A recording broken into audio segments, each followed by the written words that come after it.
नाम है सुशील और आप देख रहे हैं मेरा channel technique knowledge by Sushil. Friend, जैसे कि आपको याद होगा मैंने ईडा के ऊपर एक वीडियो बनाई थी। एक क्या, मैंने दो वीडियो बनाई थी। एक मैंने आपको सिर्फ इन्फॉर्म किया था, फिर इसके बाद मैंने पूरा नोटिफिकेशन पढ़ के बताया था। इस वीडियो के अंदर आपका पूरा ऑनलाइन प्रोसेस कैसे हम अप्लाई कर सकते हैं उसका प्रोसेस मैं आपको बताऊंगा। सबसे पहले आपको कोई भी वेब ब्राउजर खोलना होगा और वहां पे लिखना होगा आपको yamuna-express-authority.com। एक्सप्रेस की स्पेलिंग आपको ध्यान से भरनी है, क्योंकि एक्सप्रेस की जेन्युइन स्पेलिंग होती है वो होती है EXPRESS। एक फ्रॉड वेबसाइट है जो कि सब कुछ सेम है, सिर्फ और सिर्फ उनके अंदर जो स्पेलिंग रहती है एक्सप्रेस की वो एक्स से स्टार्ट होती है, वो ई नहीं लगाते हैं। एक्सप्रेस के अंदर जो जेन्युइन स्पेलिंग है एक्सप्रेस की वो है EXPRESS। अब यहाँ पे जो कंप्लीट वेबसाइट है YAMUNA यमुना एक्सप्रेस के अंदर आपको देखने को मिलता है EXPRESS express way authority AUTHORITY.com। तो आपको इसी वेबसाइट पे आके ऑनलाइन अप्लाई करना है। ऑनलाइन अप्लाई करने के लिए सबसे पहला जो आपके होम पेज मिलता है, यहाँ पे आपको ऑल एप्लीकेशन फॉर इस वाले लिंक पे आपको क्लिक करना है। जैसे आप इस पे क्लिक कर देते हैं तो आप रिडायरेक्ट हो जाते हैं एक नए वेब पेज पे। जैसे आप इनके नेक्स्ट इंटरफेस पे रिडायरेक्ट हो जाते हैं तो यहाँ पे साइन इन का बटन है। सबसे पहले आपको रजिस्ट्रेशन करना होता है। रजिस्ट्रेशन करने के लिए आपको यहाँ पे रजिस्टर का बटन है, रजिस्टर बटन पे क्लिक करना है। यहाँ पे एक रिमार्क्स दिया हुआ है, applicant name must be same as bank account name and government ID proof. यानी आपका जो गवर्नमेंट ID प्रूफ है, सपोज करिए कि आधार कार्ड है, तो उसके अंदर जो आपके नाम के स्पेलिंग है वो ही आपके नाम के स्पेलिंग बैंक अकाउंट के अंदर होनी चाहिए, और उसी नाम के स्पेलिंग यहाँ पे आपको एप्लीकेंट नेम में भरना है। कहीं पे भी कुछ भी डेविएशन होगा तो आपको पहले करेक्शन करके फिर अप्लाई करना होगा। कोई भी डेविएशन के केस के अंदर आपकी एप्लीकेशन रिजेक्ट भी हो सकती है, और जब आपके बैंक के अकाउंट के अंदर कोई भी अगर रिफंड अलॉटमेंट होता है तो उसमें भी आपको दिक्कत देखने को मिल सकती है। फिर इसके बाद यहाँ पे लिखा है registration details will not be changed after registration. एक बार आपने जब साइन अप कर लिया, रजिस्ट्रेशन कर लिया, फिर इसके बाद आपका जो नेम है, नेम के रिगार्डिंग कोई भी डिटेल्स अपडेट नहीं होगी। Kindly fill it very carefully, बड़े ध्यान से आपको भरना होगा। अब यहाँ पे एप्लीकेंट नेम के अंदर एप्लीकेंट का नाम गवर्नमेंट ID प्रूफ के हिसाब से भरना है। मोबाइल नंबर में मोबाइल नंबर, ईमेल ID के अंदर ईमेल ID और कैप्चा फिल करना है। रजिस्ट्रेशन हो जाता है, फिर आपके ईमेल ID पे जो भी आपने ईमेल ID दिया था वहाँ पे आपको देखने को मिलता है, जो आपको मेल रिसीव होगी वो रंजन सिंह के नाम से होगी।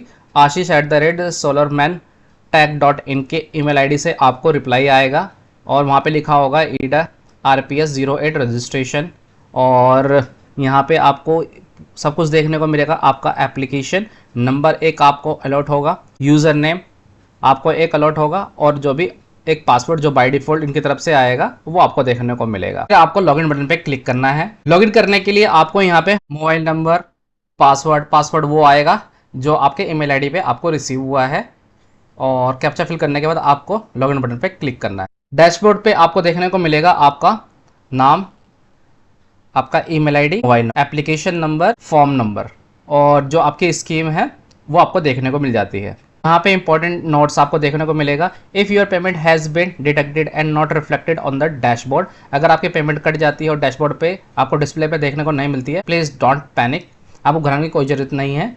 In case of successful payment, अगर आपका पेमेंट सक्सेसफुल हो जाता है, it will be automatically updated in 24 hours, ये अपने आप 24 घंटे के अंदर अपडेट हो जाता है। And you will receive a SMS on your mobile, और इसका पेमेंट कन्फर्मेशन आपके मोबाइल मैसेज के अंदर देखने को मिल जाता है। If your payment not reflected after 36 hours, अगर 36 घंटों के बाद भी आपका पेमेंट रिफ्लेक्ट नहीं होता, please send an email to ida@RPS-08 @gmail.com। अगर आपके पेमेंट 36 घंटे के बाद भी रिफ्लेक्ट नहीं होती तो जो ये ईमेल ID है इस पर आपको अपना कंसर्न भेजना है with application number, registered email ID and mobile number. No email या calls will be entertain before 36 hours of the payment. आपको कोई भी ईमेल या फिर कॉल हमारी तरफ से नहीं रिसीव होगी 36 घंटे से पहले। आपको यहाँ पे सबसे पहले फॉर्म भरना होगा। फॉर्म भरने के लिए आपको डाउनलोड इंस्ट्रक्शन फॉर्म पे क्लिक करना है। क्लिक करने के बाद इनका एक PDF खुल के आता है, how to apply in RPS-08 2024 by step process defined किया हुआ है।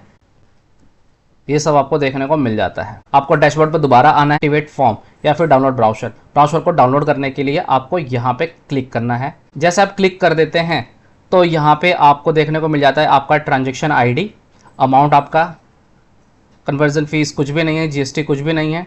टोटल अमाउंट आपको 600 यहाँ पे देखने को मिल जाता है। मोबाइल नंबर के अंदर, मोबाइल नंबर जिसके थ्रू आपने ये रजिस्ट्रेशन करा है, जो ये साइन अप करा है, वो आपको देखने को मिल जाता है। अब यहाँ पे आप पेमेंट किस तरीके से कर सकते हैं, आरटीजीएस या एनएफटी कर सकते हैं, नेट बैंकिंग के थ्रू कर सकते हैं, डेबिट कार्ड के थ्रू कर सकते हैं, क्रेडिट कार्ड के थ्रू कर सकते हैं। यहाँ पे आपको अलग अलग अमाउंट कुछ देखने को मिल जाता है। अगर डेबिट कार्ड के अंदर करेंगे तो 602 रुपये .82 पैसा कुछ आपको पे करना पड़ जाता है। क्रेडिट कार्ड के थ्रू कुछ और अमाउंट दिखा रहा है। यूपीआई के अंदर आपको डायरेक्ट 600 रुपये दिखा रहा है। अब यहाँ पे अगर आप यूपीआई करते हैं तो ईमेल आईडी ऑप्शनल है, पेयर नेम ऑप्शनल है। यूपीआई के अंदर आपको यूपीआई आईडी डालनी है और फिर इसके बाद आपको वेरीफाई बटन पे क्लिक करना है। फिर इसके बाद जब पेमेंट हो जाती है, फिर इसके बाद आपको अप्लाई ऑनलाइन बटन पे क्लिक करना है। यहाँ पे आपको देखने को मिल जाता है आपका एप्लीकेंट का नाम और फॉर्म नंबर, और फिर इसके बाद यहाँ पे आपको देखने को मिलता है एप्लीकेंट्स फादर नेम। आपको यहाँ पे डिटेल्स भरनी होती है। एप्लीकेंट के फादर का नाम, अगर कोई फीमेल है तो वो अपने हस्बैंड का नाम भरेंगी। कैटेगरी के अंदर आपको भरना है, अगर आप जनरल कैटेगरी से या फिर अदर से बिलोंग करते हैं, SC ST कैटेगरी से बिलोंग करते हैं, तो वो कैटेगरी आपको सेलेक्ट करनी है। सब कैटेगरी के अंदर आपको बस वही सारी इन्फॉर्मेशन भरनी, जैसे कि आप जनरल के अंदर आते हैं एंड अदर के अंदर भी आते हैं तो ये फर्स्ट ऑप्शन चूज़ करना होगा। अगर आप फार्मर है तो फार्मर वाले ऑप्शन पर क्लिक करना होगा। Functional commercial, functional industrial, functional institutional, ये अगर जो भी जिस भी कैटेगरी से आप बिलोंग करते हैं वो कैटेगरी आपको चूज़ करनी है। फार्मर कैटेगरी वो चूज़ करेंगे जिनके लैंड एक्वायर करे गई है, सिर्फ वही % इसके अंदर इंक्लूड होंगे। ऐसा नहीं कि कोई भी किसान है अगर वो अप्लाई कर रहा है तो उनको कोटा नहीं मिलेगा, उस कोटे का फ़ायदा इनको नहीं मिलेगा। फार्मर वही कहलाएंगे, इस कोटे के अंदर उनको ही रिजर्वेशन मिलेगा जिनके लैंड एक्वायर हुई है, तो उसका भी रिकॉर्ड गवर्नमेंट के पास होता है। फिर इसके बाद आपको प्लॉट साइज़ के अंदर देखने को मिल जाता है 120, 162, 200, 300, 500, 1000, 4000 स्क्वायर मीटर। यहाँ पे 300 स्क्वायर मीटर का प्लॉट कंफर्म करेंगे। फिर इसके बाद यहाँ पे को एप्लीकेंट नेम यानी कंबाइंड एप्लीकेंट नेम, इसके अंदर अगर आप जॉइंट ऑनर के अंदर प्लॉट खरीद रहे हैं तो जॉइंट ऑनर सिर्फ फैमिली से ही हो सकता है, फ्रेंड नहीं हो सकता। अगर आप 2 पर्सन जैसे कि आपके फादर या मदर दोनों जॉइंट में होकर खरीद रहे हैं तो यहाँ पे उन दोनों पर्सन का नाम लिखना होगा, और को एप्लीकेंट फादर या फिर हस्बैंड नेम, फिर उनका फादर का नाम और या फिर उनके हस्बैंड का नाम। हस्बैंड का नाम तब फिल करना है अगर फीमेल अप्लाई कर। Date of birth, date of birth के अंदर एप्लीकेंट का date of birth, marital status के अंदर वो मैरिड है या फिर सिंगल है, वो स्टेटस सेलेक्ट करना है। जेंडर आपका डिफाइन होगा। एज यहाँ पे बाय डिफॉल्ट आपको देखने को मिल जाएगी। पेमेंट प्लान, पेमेंट प्लान के अंदर ऑप्शन 1, ऑप्शन 2, ऑप्शन 3 आपको ऑप्शन दे रखे हैं, लेकिन आपको सिर्फ ऑप्शन 1 के अंदर अप्लाई करना है। ऑप्शन 1 के अंदर आपको पेमेंट सारी के सारी जो भी पे करनी है वो 60 दिनों के अंदर पे करनी है, और प्रायोरिटी सिर्फ ऑप्शन 1 नंबर वालों को ही दिया जाता है। ऑप्शन 2 और 3 का कोई मतलब नहीं होता है, तो मैं आपको रिकमेंड करूंगा ऑप्शन नंबर 1 को ही सेलेक्ट करें और 60 दिन के अंदर ही आप पेमेंट करें। इसके अंदर आपको बैंक से लोन की फैसिलिटी भी मिल जाती है। फिर रिलेशन विद एप्लीकेंट के अंदर आपको एप्लीकेंट के साथ क्या रिलेशन है वो आपको यहाँ पे डिफाइन करना है। यहाँ पे हैंडीकैप का भी एक ऑप्शन है, अगर आप हैंडीकैप के अंदर आते हैं तो यस करेंगे, नहीं तो नो करेंगे। ब्लाइंड भी अगर है तो वो भी आपको सेलेक्ट करना है। फिर इसके बाद 7 नेक्स्ट बटन पे क्लिक करना है। फिर इसके बाद आपको मेलिंग एड्रेस यहाँ पे डिफाइन करना है। अगर आपका नाम ड्रॉ लिस्ट के अंदर आ जाता है तो आपको रजिस्टर पोस्ट के थ्रू आपके मेलिंग एड्रेस पे, मेलिंग एड्रेस मतलब जहाँ पे भी आपको लेटर चाहिए वो मेलिंग एड्रेस यानी कम्युनिकेशन एड्रेस आपको यहाँ देना है। परमानेंट एड्रेस के अंदर जैसे कि परमानेंटली आप कहाँ रहते हैं, जो आपके डॉक्यूमेंट पे रिटर्न है वो आपको परमानेंट एड्रेस के अंदर लिखना है। आप मेलिंग एड्रेस और परमानेंट एड्रेस को फिल कर देते हैं। फिर इसके बाद 7 नेक्स्ट बटन पे क्लिक करना है।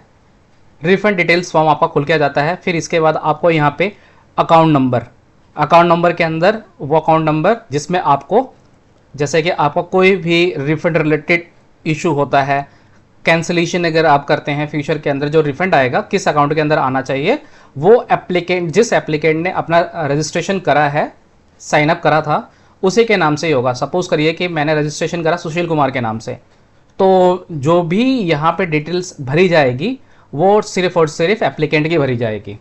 और यहाँ पे अकाउंट नंबर के अंदर सुशील कुमार का कोई अकाउंट होगा, सपोज करिए कि SBI के अंदर है तो सुशील कुमार का SBI का अकाउंट नंबर आएगा, IFSC कोड उस ब्रांच का आएगा, बैंक का नाम यहाँ पे SBI जाएगा। जैसे आप IFSC कोड भरेंगे तो बाय डिफॉल्ट ब्रांच का नाम यहाँ पे आपको देखने को मिल जाता है। अकाउंट नेम के अंदर आपका नाम आ जाएगा, पैन कार्ड के अंदर पैन। फिर इसके बाद आपको 7 नेक्स्ट बटन पे क्लिक करना है। इसके बाद आपको यहाँ पे कुछ डॉक्यूमेंट्स डिटेल्स आपको देखने को मिल जाती है जो कि अपलोड करनी है। कुछ इन्होंने यहाँ पे रिमार्क्स दिया है। Caste and disability certificate must be issued by UP government if you are applying under this category.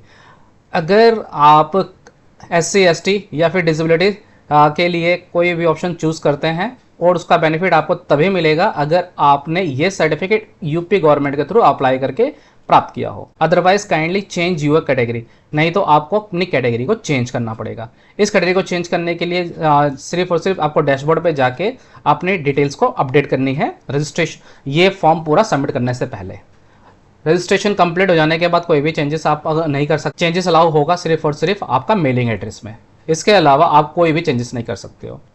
Second point कहता है please upload the document in JPG, JPEG, PNG format under 200 KB। यानी आपके पास JPG format है, PNG format है, इसके अंदर आपको maximum size 200 KB के अंदर पर पेज को अपलोड करना है, अदरवाइज ये अपलोड नहीं होगा। ID डॉक्यूमेंट के अंदर जैसे कि अगर आप आधार कार्ड सेलेक्ट करते हैं, ड्राइविंग लाइसेंस करते हैं, पैन कार्ड करते हैं, पासपोर्ट करते हैं, वोटर ID करते हैं, तो इसमें से कोई भी आपके पास जो भी डॉक्यूमेंट है वो आपको सेलेक्ट करना है। बस आपको ध्यान देना है कि ड्राइविंग लाइसेंस एक्सपायर नहीं होना चाहिए, पासपोर्ट एक्सपायर नहीं होना चाहिए। बाकी डॉक्यूमेंट आधार कार्ड, पैन कार्ड और वोटर ID ये एक्सपायर नहीं होते हैं। सपोज करिए कि अगर आपने आधार कार्ड चूज कर लिया, ID प्रूफ को अपलोड करना है, फिर आपका सिग्नेचर अपलोड करना है। अगर यहाँ पे को ओनर का अगर आपने डिटेल भरी है, सपोज करिए कि एप्लीकेंट सुशील कुमार है और मैं अपने वाइफ के नाम पे भी ले रहा हूँ, तो मेरे वाइफ का भी सिग्नेचर यहाँ पे अपलोड होगा। आपको यहाँ पे को एप्लीकेंट सिग्नेचर में अपलोड करना होगा अगर को ओनर है तो, नहीं तो ये ऑप्शन ब्लैंक रहेगा। डिसेबिलिटी सर्टिफिकेट को अपलोड करना है अगर कोई डिसेबिलिटी ऑप्शन को चूज किया गया है। फोटो के अंदर एप्लीकेंट का फोटो ही आएगा। अगर को एप्लीकेंट भी अप्लाई कर रहा है तो एप्लीकेंट का इस वाले सेक्शन के अंदर आपको अपलोड करना है। पैन कार्ड के अंदर एप्लीकेंट का पैन कार्ड अटैच हो जाएगा। कास्ट सर्टिफिकेट, SC/ST जो भी है वो आपको अपलोड करना है। और ये सर्टिफिकेट अगर उत्तर प्रदेश से इशू हुआ है तभी आप इस स्कीम का बेनिफिट ले सकते हैं। सारी चीज़ अपलोड करने के बाद आपको सेव बटन पे क्लिक करना है। फीस जैसे कि हमने 300 स्क्वायर मीटर का प्लॉट का सिलेक्शन किया था, उसके अकॉर्डिंग जो यहाँ पे अमाउंट आ रहा है वो 7,70,000 रुपये आ रहा है। इसको हम पे करने के लिए पे नाउ पे बटन पे क्लिक करेंगे। जैसे हम पे नाउ बटन पे क्लिक कर देते हैं तो हमारे पास RTGS NFT का ऑप्शन है, नेट बैंकिंग का ऑप्शन है, debit card, credit card, UPI button का ऑप्शन है। तो मैं प्रेफर करूँगा RTGS या NFT के थ्रू ही करिए। फिर इसके बाद मोबाइल नंबर आपका बाय डिफ़ॉल्ट आ जाएगा। ईमेल ID के अंदर आपको अगर फिल करना है तो फिल कर सकते हैं। पेयर नेम जो पे कर रहा है उसका नाम यहाँ पे आप भर सकते हैं। फिर इसके बाद आपको जनरेट चालान बटन पे क्लिक करना है। फिर इसके बाद आपका एक चालान खुल के आ जाएगा। अब यहाँ पे अकाउंट नेम, यहाँ पे आपको अकाउंट नंबर देखने को मिल जाता है। यहाँ पे एक ये जो अकाउंट नंबर है एक यूनिक अकाउंट नंबर होता है, हर एप्लीकेंट का अलग अलग होता है। फिर इसके बाद IFSC कोड, उस बैंक का IFSC कोड आ जाएगा। इनका नाम क्या है, किस ब्रांच के अंदर का है, ये सब चीज़ें आपको देखने को मिल जाती हैं। जो ये चालान जनरेट हुआ है इसके अंदर आप इसका प्रिंट आउट लेकर फिर आपको बैंक के अंदर जाना है, तो ये आपको बैंक के थ्रू पेमेंट करनी है। अगर आप ऑनलाइन पेमेंट करना चाहते हैं तो ऑनलाइन पेमेंट यहाँ से आप चूज करके कर सकते हैं। स्टार्टिंग में बताया था कि यमुना एक्सप्रेसवे अथॉरिटी.com की एक फेक वेबसाइट है, तो इन्होंने अपने नोटिफिकेशन में हमको ये बताया हुआ है। जो ये मैंने ग्रीन बॉक्स के अंदर टिक कर रखा है ये इनकी जेन्युइन वेबसाइट है। यहाँ पे आप सिर्फ स्पेलिंग के अंदर एक फ़र्क है, एक्सप्रेस की स्पेलिंग आपको देखनी है। और जो यहाँ पे फेक वेबसाइट है यहाँ हमने यमुना लिखने के बाद फिर इन्होंने एक्स से स्टार्ट कर दिया, यहाँ पे ई मिसिंग है, तो ये एक फ्रॉड वेबसाइट है। तो आप यहाँ पे ध्यान से इस वेबसाइट को खोलेंगे और इन्होंने अपने वेबसाइट के ऊपर भी इस फ्रॉड वेबसाइट का नोटिफिकेशन भी रिलीज करके दिया हो।